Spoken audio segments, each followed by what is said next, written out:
The handcuffs clicked shut around Karen Morrison's wrists, with a sound that cut through the morning air like a judge's gavel. She stood there in her perfectly pressed white blouse and navy blazer, her HOA president badge still pinned to her lapel. As Deputy Martinez read her, the charges: obstruction of justice, theft of county property, and interference with official duties. "This is ridiculous," she shrieked, her voice cracking with indignation. "I am the president of Willowbrook Estates. That truck was parked illegally in my designated spot." Deputy Martinez didn't even look up from his paperwork. "Ma'am, that truck belongs to Deputy Thompson. He was responding to a domestic violence call in Building C when you had it towed." He gestured toward the crowd of neighbors that had gathered to watch Karen's humiliation. "3 people recorded you arguing with the tow truck driver about removing the county vehicle markings before hauling it away. I stood on my balcony overlooking the parking lot, koffie mug in hand, watching Karen's perfectly constructed world collapse around her. After 18 months of her harassment, false violations, and petty tyranny, justice was finally being served. The irony was perfect. The woman who had spent 2 years trying to have my own truck towed for various imaginary violations had finally towed the wrong vehicle. "You people don't understand," Karen continued, her voice rising to that familiar pitch that every resident of Willowbrook Estates knew and dreaded. "I have authority here. I have rules to enforce." "Not anymore," Deputy Martinez replied calmly, guiding her toward his patrol car. "Not anymore. My name is Robert Chen, and I'm a 42-year-old software engineer who made the mistake of buying a condo in Willowbrook Estates 2 years ago. On paper, it seemed perfect: modern construction, reasonable HOA fees, and great amenities. What the real estate agent failed to mention was that the property came with Karen Morrison, the most power-hungry HOA president in suburban Phoenix. I should have known something was wrong during the walkthrough when I noticed the parking spaces were numbered with military precision and marked with signs listing 17 different parking violations. But I was fresh off a divorce, tired of apartment living, and eager to own something that was truly mine. The 2-bedroom condo had a mountain view, granite countertops, and most importantly, a designated parking space, 47. Karen Morrison lived in Unit 3A, directly across from the management office, which gave her an unobstructed view of the entire parking lot. She was in her late 50s, with short blonde hair that never moved, despite Arizona's constant wind, and the kind of sharp features that suggested she'd been complaining about something since birth. She wore her HOA president badge like a sheriff's star and carried a clipboard everywhere she went. I first encountered Karen 3 days after moving in. I was unloading groceries from my Honda Pilot when she appeared beside my truck like a well-dressed vulture. "Excuse me," she said, consulting her clipboard. "You're the new owner of 2B. "That's right. Robert Chen." I extended my hand, but she was too busy examining my vehicle to notice. "This truck is too large for your designated space," she announced, according to Section 4(7) of the Community Guidelines. Vehicles may not extend beyond the painted lines by more than 6 inches in any direction. I looked at my truck, which was clearly within the painted boundaries of space number 47. "I think there might be some confusion. The truck fits fine." Karen's eyes narrowed. "I'll be the judge of that. I've been president of this community for 6 years, and I know the regulations better than anyone." She pulled out a retractable measuring tape and proceeded to measure the distance between my rear bumper and the painted line. 7¾ inches. "That's a violation. The truck hasn't moved since I parked it yesterday," I said, and I measured it myself before I signed the lease. "It fits. Are you questioning my measurement?" Karen's voice took on that dangerous edge I would come to know so well. I decided to pick my battles. "No, just saying there might be different ways to measure."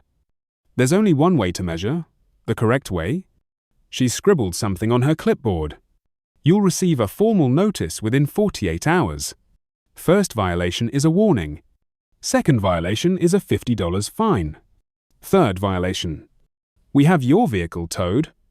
As she stalked away, I noticed her own vehicle, a pristine white Mercedes sedan parked in space number 1, the spot closest to the management office.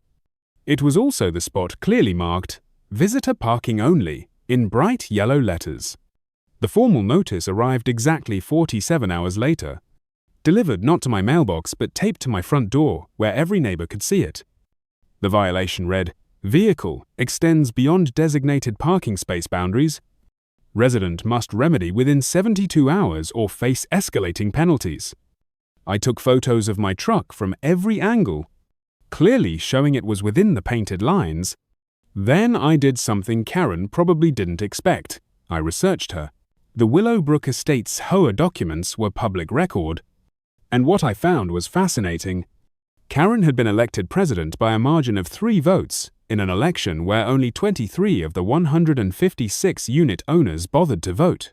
She'd immediately instituted new parking regulations, landscaping requirements, and noise ordinances that hadn't existed when most residents purchased their units. More importantly, I discovered that Karen's own parking situation was questionable.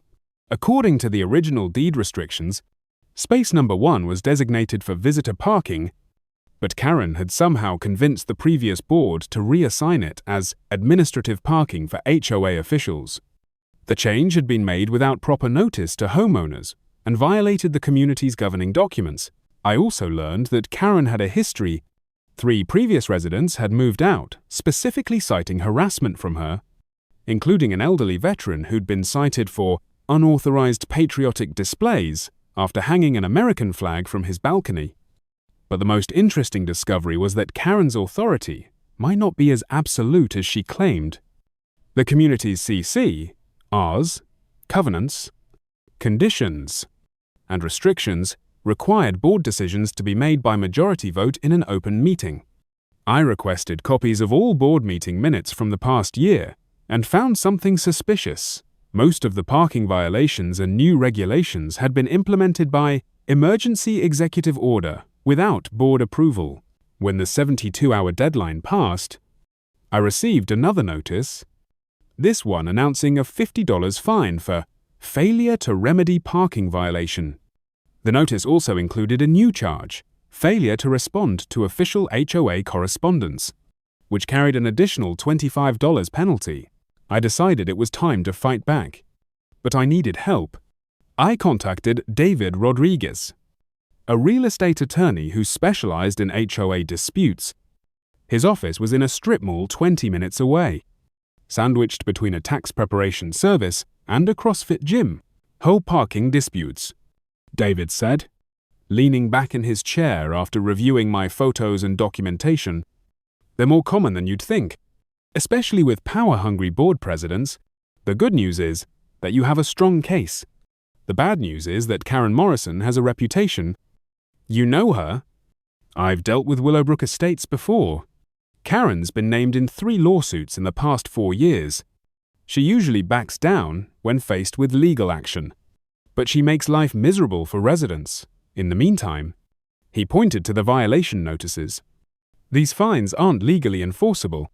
She's exceeded her authority by implementing regulations without proper board approval. So what do I do? Document everything, every interaction, every notice, every fine. Take dated photos of your parking job daily.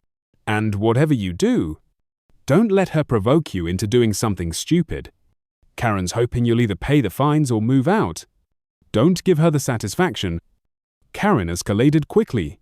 Over the next 6 weeks, I received violations for everything imaginable. Vehicle not centered in parking space, despite photos proving otherwise. Unauthorized vehicle washing. I had wiped bird droppings off my windshield. And excessive vehicular noise. My truck apparently idled too loudly when I started it in the morning. The fines accumulated $50. 75 125. Each violation notice was more creative than the last, and each was accompanied by threats of towing and legal action. Karen seemed to spend her entire day watching the parking lot through her window, waiting for any excuse to cite me. The harassment wasn't limited to parking. She cited me for having my patio door open during quiet hours, 7 p.m. to 7 a.m., a regulation that didn't exist in any governing document, for unauthorized furniture placement, a small outdoor table, and for unsightly personal items, a doormat that said, "Welcome." But Karen made a crucial mistake. She started targeting other residents too. Mrs. Patterson in 4C received a violation for her grandson's bicycle being stored on her balcony. The Johnsons in 1B were cited for hanging laundry on their patio railing. Even the elderly Mr. Kowalski in 3D got a notice for feeding stray cats near the dumpster. That's when I realized Karen had overplayed her hand. These weren't legitimate HOA concerns, they were power trips. And I wasn't the only one documenting them. I started reaching out to other residents, discovering that nearly everyone had stories about Karen's overreach. Mrs. Patterson showed me 17 violation notices she'd received in 2 months. The Johnsons had photos of Karen going through their recycling bin, apparently looking for evidence of violations. Mr. Kowalski had actually caught her trying to enter his patio while he was away. She's out of control. Mrs.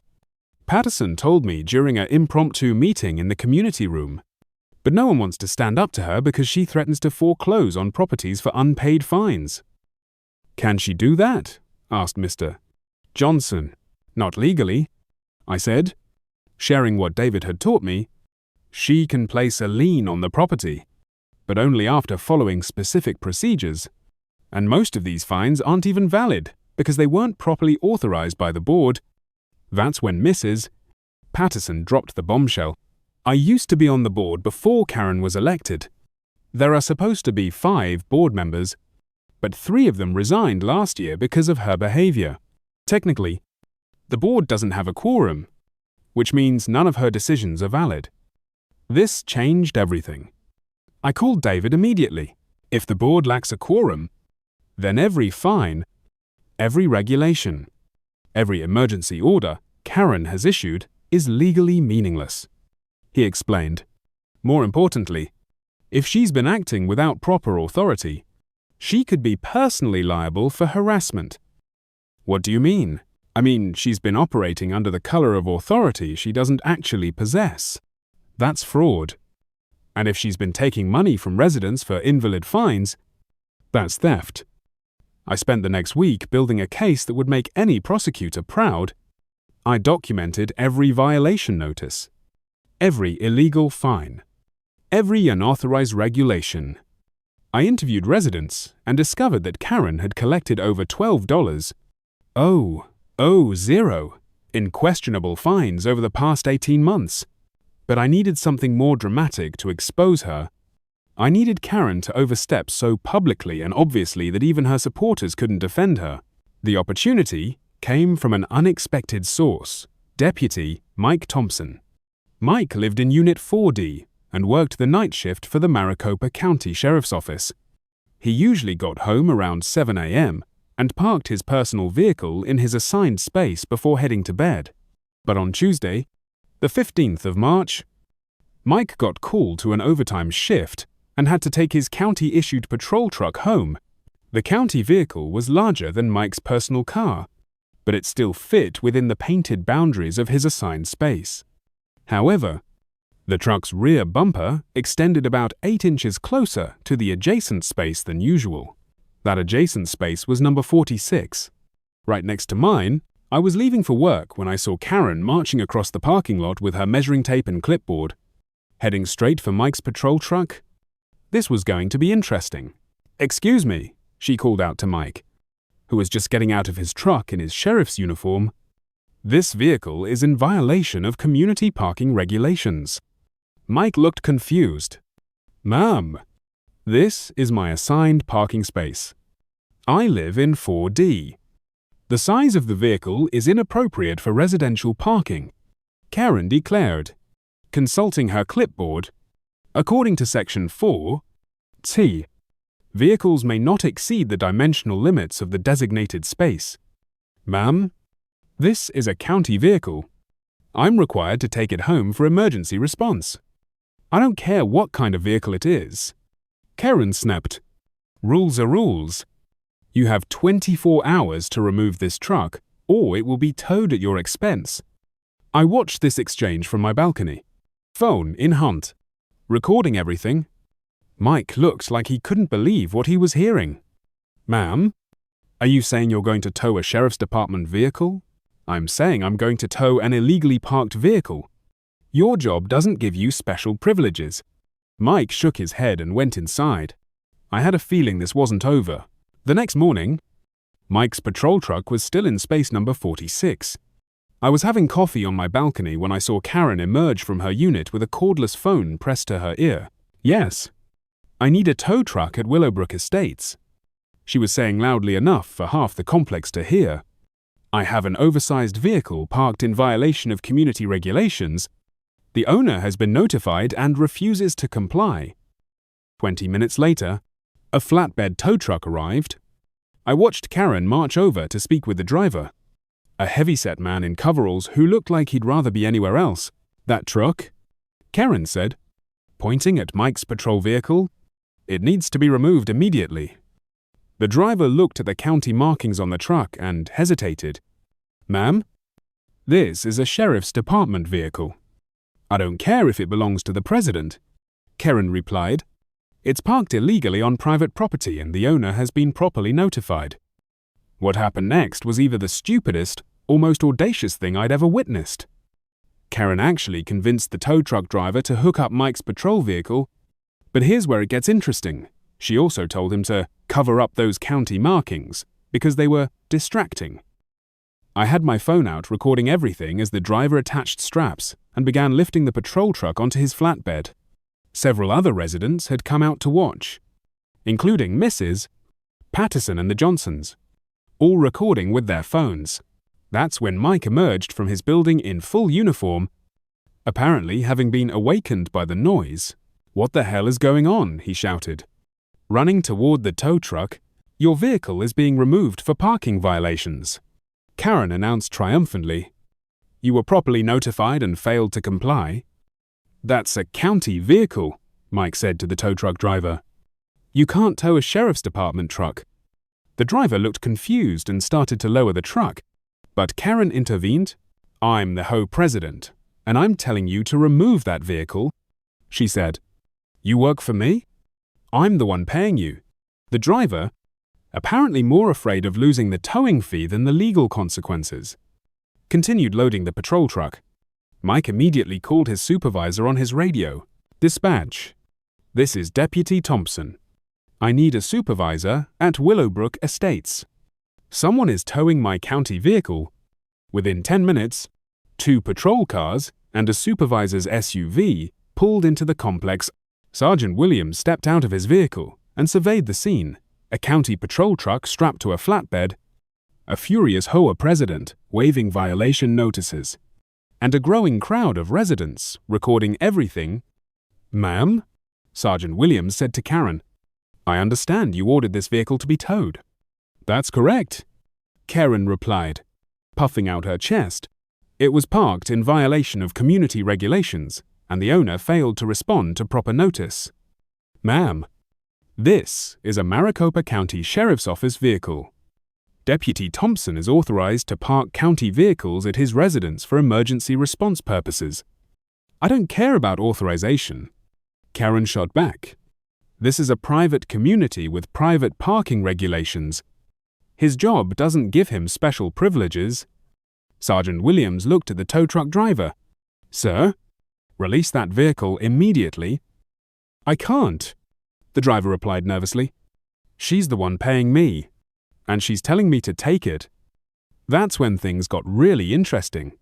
Sergeant Williams walked over to Karen and said, Ma'am, you're interfering with county property and obstructing official duties.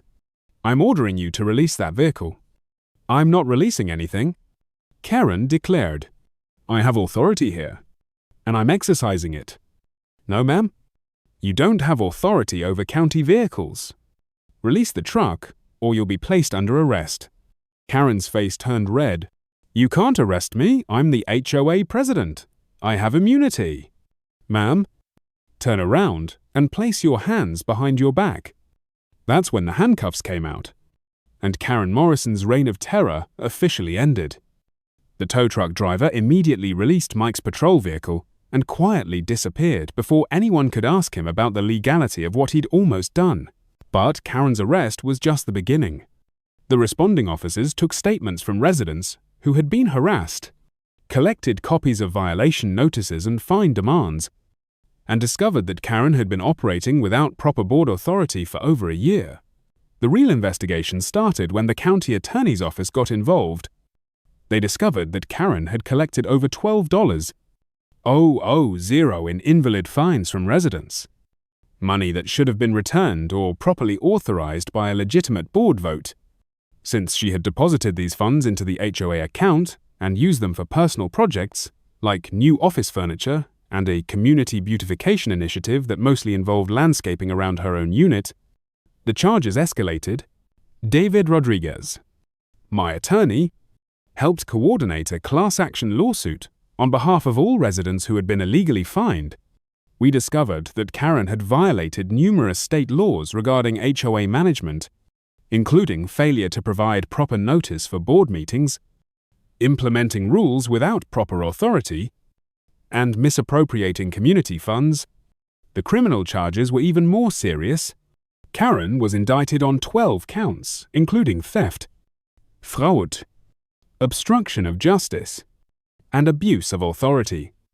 The county took a particularly dim view of her attempt to steal a law enforcement vehicle. Even if she claimed it was a parking violation, the trial was a spectacle. Karen represented herself, against her attorney's advice, and spent 3 days arguing that she had absolute authority over the community and that county vehicles weren't exempt from HOA regulations. The prosecutor simply played the videos that residents had recorded, showing Karen ordering the tow truck driver to cover up the county markings and refusing direct orders from a police supervisor. The jury deliberated for less than 2 hours.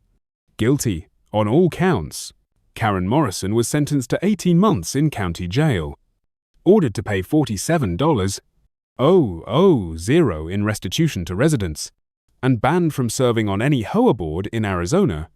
The HOA was forced to refund all invalid fines and implement new oversight procedures to prevent future abuse. Deputy Mike Thompson became something of a local hero. The sheriff's department used Karen's case as a training example of what happens when civilians interfere with law enforcement operations. Mike still lives in Unit 4D and parks his patrol truck in space number 46 whenever he needs to. No one has complained about its size since the Willowbrook Estates HOA held new elections and implemented term limits for board members. Mrs.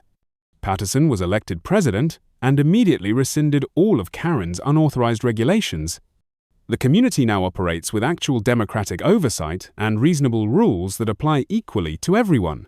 As for me, I still live in Unit 2B and park my Honda Pilot in space number 47. It fits perfectly within the painted lines, just like it always has. Sometimes I see Karen's old unit, which has been sold twice since her conviction. The new owners seem nice and haven't shown any interest in measuring anyone's parking job. I learned something important from this experience. Bullies can only operate when good people remain silent. Karen's power came not from legitimate authority, but from residents' willingness to be intimidated rather than stand up for their rights. The moment people started working together and demanding accountability, her entire scheme collapsed. Every morning, when I walked to my truck, I passed the spot where Karen's Mercedes used to sit in the visitor parking space. There's a new sign there now: visitor parking only, 4-hour limit, violators will be towed. The irony still makes me smile.